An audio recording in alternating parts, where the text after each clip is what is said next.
Hi, and welcome to the Blue Collar Wealth Club. I am Sheena White. And I am Jerry Garcia. And today we wanted to talk about networking. Networking is something that we've done a lot of. Oh my gosh, so much networking. I feel like a lot of business owners sometimes think that it's not worth it, or that it's too much trouble, or they network, but they don't do what I always say is like the next steps, right? They go to the event, they get the business cards go in a little pile on their desk, and then 2 months later, they might go to another event. You're actually pretty good overall about the follow-up and the... I attempt. Networking is great, right? You gotta go out there, you gotta meet people, you gotta be present in your marketplace. But I think one thing that you're great at that not a lot of people are great at is networking with intention, with purpose. Yeah. I would say, networking with intention is really important, especially knowing where to go, right? And you first have to know who is your ideal client.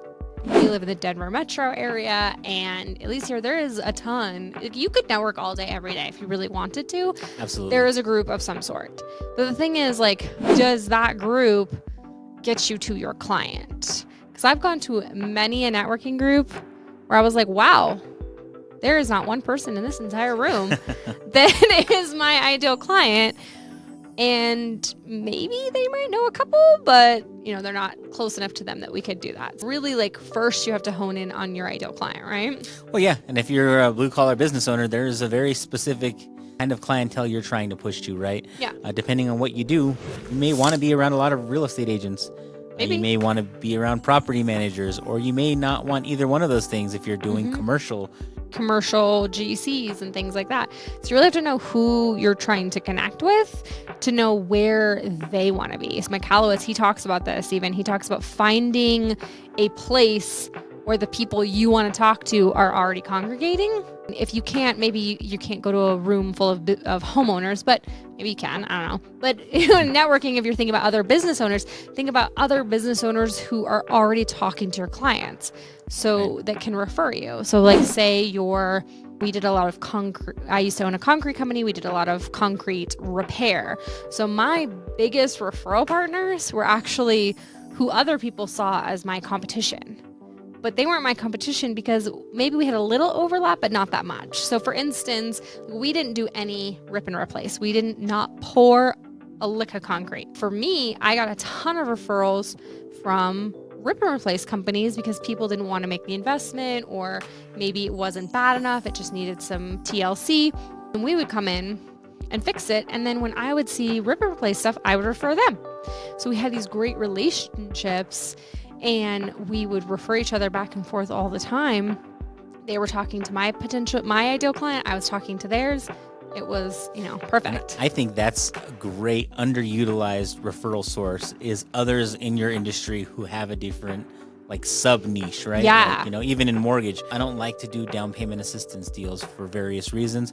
So I don't do a lot of them. I usually take those deals, I refer them out to other clients, and a lot of other people do not do the what are called bank statement loans, which are actually, we will do a whole episode on that type of financing because it's great for business owners, because business owners don't show a lot of income on paper. But these are specialty types of loans, and most people don't touch them. I like to work on those types of loans. And so, like you said, there's people back and forth, people who don't, hey, will you do this bank statement loan? Cool. And then when I get a down payment assistance loan, we pass it back and forth. And instead of seeing each other as competition, if you can see the areas where you may be able to collaborate, first of all, a big part of that is understanding you can't serve everyone, right? Yeah, 100%. I mean, you literally cannot. You don't have the ability to serve everybody. So both have space to have your own overlapping clientele and still have the ability to refer each other, really look professional in the meantime. I was just speaking at a women's event a couple months ago, and I was like, most people will say, oh, everyone's my client. I'm like, that's not true. It's not true. And honestly, you don't want everyone to be your client. I'm like, think of the worst client you ever had. Right. Do you want 100 of them? Like, I can think of the worst client I've ever had. I do not want 100 of them. But if I think of the best client I've ever had, like my favorite client, and if I could have 100 of them, heck yeah. Give me 100 of that guy every single day, right? So think about, okay, if you have that best client in mind, and think to yourself, okay, where is that person hanging out? Where are they networking? Who are they talking to? Where can I find more of them? And less of that client you didn't like. And not to say that either of the client you didn't like is a bad person. Maybe they're a great client for somebody else. They're just not for you. Right. And that's okay. It's really creating that abundance mindset within yourself and finding those other business owners who have that abundance mindset and really value collaboration. Because like, for instance, we had one of our referral partners who actually did a lot of the same stuff as us. We were very overlapping, but he wanted to go on vacation and he had this client that he wanted to service. We gave him a huge cut and we did the work while he was on vacation, and we did the same thing for him. We had, we went on vacation, we had some stuff going on. We needed him to kind of like take a little bit of ownership of those jobs, so we didn't have to worry about it while we were on vacation.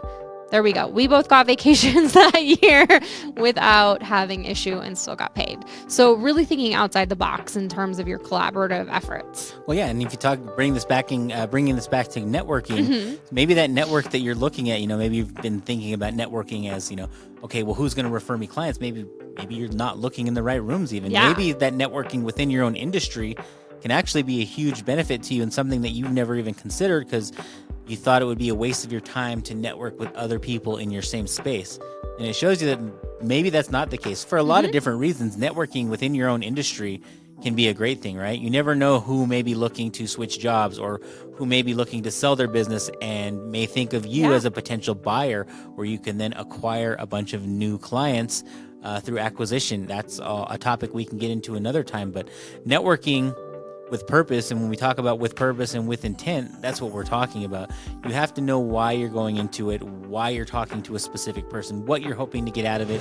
It's very easy if you're at a networking meeting, especially if it's surrounding like a happy hour or something where you're having a drink. It's very easy to get caught in casual conversation and then look up and the event's almost over and you didn't talk to the one or two people in the room that you really, really wanted to connect with because they are definitely the people you want to talk to. Because being able to get out of those conversations that aren't furthering you, not to say that you don't want to maybe hang out with this person another time, but for the purpose of this networking meeting, if you're there for business, making it about business and making sure that you're connecting with those people in the room that are important for you. Yeah, and then taking it to that next level that next day, I think is going to be at this event, or maybe it's, okay, we'll just take realtors as an example. Say I want to meet 2 realtors.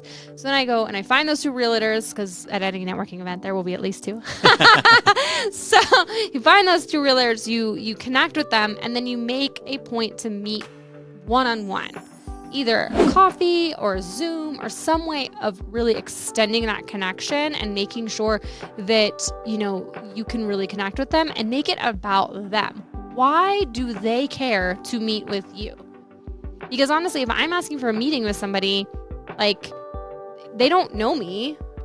So they're not going to just have a meeting with me because, oh, well, she has cool hair. Like, that's not a thing. I mean, maybe, but maybe for you. Maybe. But you know what I mean? Like, you have to have it, what's in it for them. Like, what value can you bring them and their clients and their business? How do you make it juicy so that they want to meet with you and they want to connect with you and really like front load the value? So how do you go about doing that? I mean, pretty simple, honestly. You approach them. As you're talking to them, you're asking questions and you're listening. I mean, it's really pretty simple, right? It sounds simple, but it's very easy to get caught up waiting for your turn to talk about yourself. Talk with the intent, or listen with the intent to understand, not the intent to respond. It's a very key point, and it seems like such a simple thing, but literally just going up, asking some questions, ask them about their business, listen to what they're saying. They're going to tell you what their pain points are if you're asking the right questions. And sometimes even if you don't ask the right questions, you may catch some of the things that they're saying that give you that indication of where their pain points are, or maybe how you can bring that value to their business. And then it's just a matter of, logging that and making sure that when you respond or when you have that one-on-one meeting, you approach that meeting with those pain points in mind and come with a solution for those. Like, hey, I know I remember you mentioned this, well, one of the things we do at our company is X. Yeah. And you then have their attention because you've immediately brought a solution to one of their problems and you've differentiated yourself simply by listening. Yeah. Well, I mean, I always say in sales, people will tell you how to sell them on anything as long as you're listening. Yeah, Meetup is a great place to do it because you can search by activity. So if you're not sure how you want to do it professionally, you can just go to Meetup and search something you're interested in. You know, say you're a golfer, and you can go and find golfing networking events. And maybe you're going to Top Golf and just meeting a bunch of people. And then at least there's some mutual interest there, and you can keep it very casual and kind of get the feel for it before you actually go out and try to like hit it hard for the business purpose. So a lot of different ways to do it. Eventbrite, Meetup, Facebook events. Check all of these things out. It's a great way to just get started and just get out there meeting people and building that network, building those referral bases, and just go out there and talk to people, be yourself. Yeah. Hopefully a nice version of yourself. Well, yeah, I mean, and people buy from those they know, like, and trust. You have to start it rolling, and you have to start small, and then it grows over time, and then you can create kind of this vortex where everybody knows you, everybody knows what you do, and they know what you're great at, and then they're referring you, and you're referring others, and it's a really collaborative space. Yeah, and I would say most of what we've been talking about, I think, ideally is free, right? Now, there are lots of paid networking groups as well. And those can be good. Or even paid networking events, but I would start free, get the hang of it. BNI is one of the bigger paid groups. BNI can be great for certain, referral groups because they typically only allow one person per industry. Yeah. So you're not going to be in there competing with 3 other people who do the same thing you do. Exactly.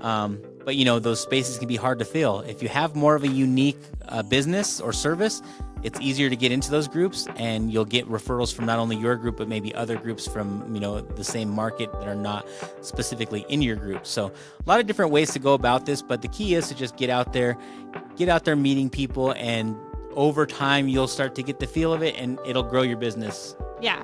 In a very strong, foundational way. I love networking. And I'm actually kind of an introvert too.